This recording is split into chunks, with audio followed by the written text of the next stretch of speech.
اللہ والوں کا رتبہ مرتبہ بہت بلند ہوا کرتا ہے، ہمارا دماغ ہمارا ذہن ان تک نہیں پہنچ سکتا۔ وہ بیٹھتے زمین پر ہیں اور ان کی نگاہیں لوح محفوظ پر پہنچ جاتی ہیں۔ حضرت نظام الدین اولیاء سے علاؤالدین خلجی بادشاہ کئی بار ملنا چاہا اس نے، لیکن علاؤالدین بادشاہ ملنا چاہتا تھا اور نظام الدین اولیاء اس کو منع کرتے تھے کہ میں تجھ سے نہیں مل سکتا۔ وہ کہتا تھا حضور ایک بار مل لیجئے، آپ منع کرتے تھے۔ وہ جب آنا چاہتا تھا تو آپ اپنے مریدوں کو حکم دیتے کہ دیکھو ہمارے گھر کے 2 دروازے ہیں، ایک سے وہ اندر آئے گا، دوسرے سے میں باہر نکل جاؤں گا۔ نہیں ملا کرتے تھے، کہتے تھے بادشاہ کی یہاں کوئی ضرورت نہیں ہے۔ ایک دن علاؤالدین خلجی آ گیا، بغیر بتائے آ گیا اور گھر کے اندر داخل ہوا۔ حضرت نظام الدین اولیاء نے دروازوں کو بند کروا دیا اور کہا کہ اس سے کہہ دو کہ یہاں سے واپس چلا جائے۔ اس نے کہا ٹھیک ہے حضور آپ ناراض نہ ہوں۔ اس نے خط لکھا اور خط میں لکھ کر اور خادم کو دیا، کہا جاؤ اندر لے کے جاؤ۔ وہ خادم جب خط لے گیا تو اس میں لکھا تھا کہ حضور یہ جو آپ نے دروازے پر دربان رکھے ہوئے ہیں، سپاہی رکھے ہوئے ہیں، خادم رکھے ہوئے ہیں، یہ تو بادشاہوں کے کام ہوا کرتے ہیں۔ بادشاہ لوگ خادموں کو رکھتے ہیں، دربانوں کو رکھتے ہیں، سپاہیوں کو رکھتے ہیں۔ آپ کو کیا ضرورت آ کی پڑ گئی کہ آپ دروازوں پر خادموں کو رکھتے ہیں، سپاہیوں کو رکھتے ہیں؟ تو حضرت نظام الدین اولیاء نے اس کی پشت پر، اس خط کی پشت پر لکھ کر بھیجا، ہم سپاہیوں کو، ہم دربانوں کو، ہم خادموں کو اس لیے رکھتے ہیں تاکہ بادشاہ دیکھ کے اور اس کے دل میں، اس کے دماغ میں غرور نہ آ جائے۔ بادشاہ دیکھے تو اسے غرور اور گھمنڈ نہ پیدا ہو، وہ یہ نہ سمجھے کہ میں بہت بڑا ہوں، میں بہت اعلیٰ ہوں، میرے یہاں ہی سپاہی اور خادم خدام موجود ہیں اور کسی کے سپاہی خادم نہیں۔ بولے میں فقیر ہو کے کہ دیکھ خادموں کو دروازے پر رکھتا ہوں، سپاہیوں کو دروازے پر رکھتا ہوں تاکہ تجھے غرور نہ پیدا ہو جائے۔ تو اس نے کہا اچھا۔ اس نے خط لکھ کر بھیجا اور خط میں لکھا تھا کہ حضور میں آپ کا جو یہ آستانہ ہے، آپ کا گھر ہے، اس میں ٹہلنا چاہتا ہوں۔ حضرت نظام الدین اولیاء نے پھر خط کی پشت پر لکھ دیا کہ ٹھیک ہے ٹہلنا چاہتا ہے تو ٹہل لے۔ تو وہ بادشاہ جو تھا وہ ٹہلنے لگا، استبل کی طرف چلا گیا۔ حضرت نظام الدین اولیاء کا ایک گھوڑوں کا استبل تھا، وہاں گھوڑے بندھے ہوئے تھے۔ جب بادشاہ نے دیکھا کہ گھوڑے بندھے ہوئے ہیں، اندر گیا، کیا دیکھتا ہے کہ گھوڑوں کو جہاں باندھا ہوا ہے اور گھوڑوں کے گلے میں جو زنجیریں پڑی ہوئی ہیں وہ سونے کی زنجیریں ہیں، گھوڑے سونے کی زنجیروں میں بندھے ہوئے ہیں۔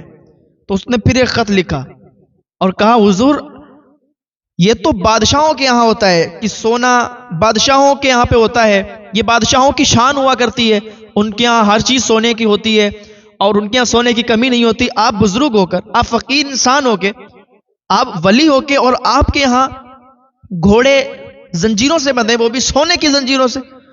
حضرت نظام الدین اولیاء نے پھر خط کی پشت پر لکھ کر بھیجا، کہا تمہارے یہاں سونا شان ہے، تم سونے کو شان سمجھتے ہو، تمہارے ہر چیزیں سونے کی ہیں، ہم اپنے گھوڑوں کو بھی سونے کی زنجیروں میں باندھا کرتے ہیں کہ تاکہ ہمیں غرور اور گھمنڈ نہ پیدا ہو جائے، ہمارے اندر غرور اور گھمنڈ نہ آ جائے کہ ہم بہت بڑے ہیں۔ تو ہمارے یہاں گھوڑے بھی سونے کی زنجیروں میں باندھے ہوئے ہیں۔ تو اللہ والوں کی شان یہ ہوا کرتی ہے کہ ان کے یہاں کسی چیز کی کمی نہیں ہوتی ہے، ان کے دروازے پر اگر کوئی پہنچ جائے تو پھر خالی ہاتھ واپس نہیں جاتا ہے، یہ کچھ نہ کچھ ضرور عطا کرتے ہیں۔ دنیا تو یہ دیکھتی ہے کہ ان کے یہاں کچھ بھی نہیں ہے، دنیا یہ دیکھتی ہے کہ یہ فقیر ہیں، ان کے پاس کچھ بھی نہیں ہے، لیکن مانگنے والا کوئی خالی ان کے در سے جاتا نہیں ہے۔ کوئی بھی ان سے سوال کرتا ہے تو وہ بغیر کچھ دیے اسے واپس نہیں کرتے۔ یہ اللہ والوں کی شان ہوا کرتی ہے، بیٹھ سے زمین پر ہیں اور نظر لوح محفوظ پر ہوا کرتی ہے۔ ان کے پیر ہیں بابا فرید الدین گنج شکر۔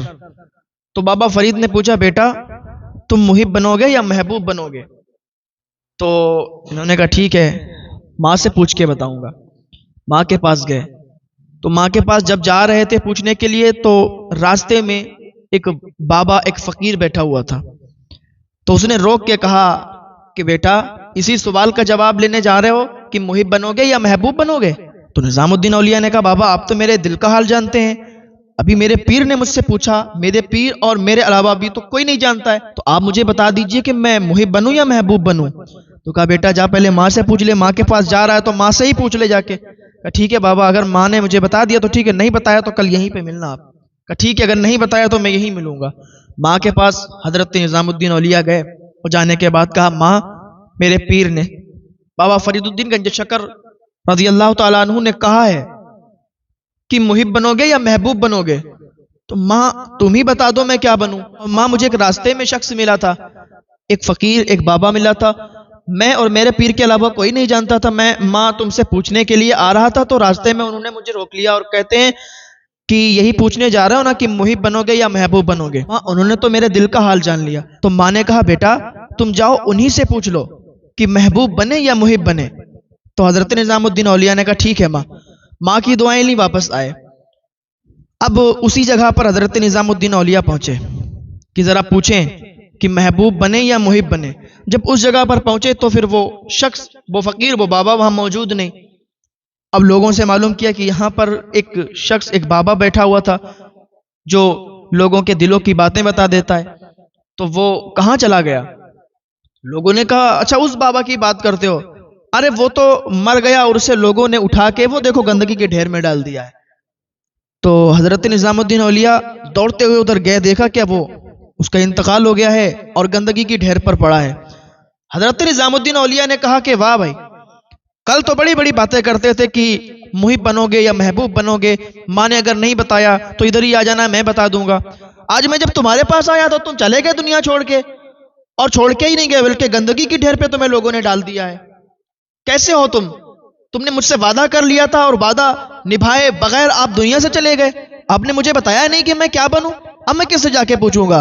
اتنی بات کہی نا نظام الدین اولیاء نے، تو وہ شخص اٹھ کے کھڑا ہو گیا اور کہتا ہے بیٹا یہی بات تو تجھے سمجھا رہا ہوں میں کہ اگر محب بنو گے تو پھر حال یہی ہوگا کہ گندگی کے ڈھیر پہ بھی لوگ ڈال دیں گے، کوئی کچھ پوچھنے والا نہیں ہوگا، درندے نوچ نوچ کر کھائیں گے لیکن کوئی پوچھنے والا نہیں آئے گا۔ اور اگر محبوب بنو گے تو تمہاری قبر پر بھی میلے لگیں گے، اگر محبوب بنو گے تو تمہاری شان، تمہارا مرتبہ بہت اعلیٰ ہو جائے گا، محب بنو گے تو پھر اسی طریقے سے تمہارا حال ہوگا۔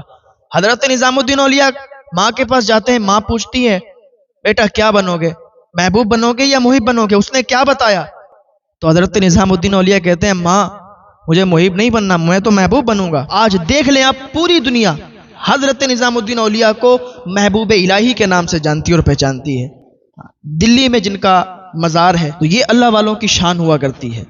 اللہ والے بیٹھتے زمین پر ہیں، ان کی نگاہیں لوح محفوظ پر ہوا کرتی ہیں، انسان کو دیکھ کر اس کی تقدیریں بدل دیا کرتے ہیں۔ یہ اللہ والوں کی شان، اللہ والوں کو پاور ہوا کرتا ہے۔ ہم ان کے بارے میں کچھ سوچ بھی نہیں سکتے کہ ان کا مرتبہ، ان کا پاور کیا ہوتا ہے۔ ایک سامنے سے سادھارن انسان آپ کو دکھے گا کہ یہ تو سادھارن انسان ہے، یہ کیا ہے، لیکن اللہ بہتر جانتا ہے کہ وہ کتنا اعلیٰ، کتنا بڑا مرتبے کا مالک ہے، اس کا کتنا اعلیٰ مرتبہ ہے۔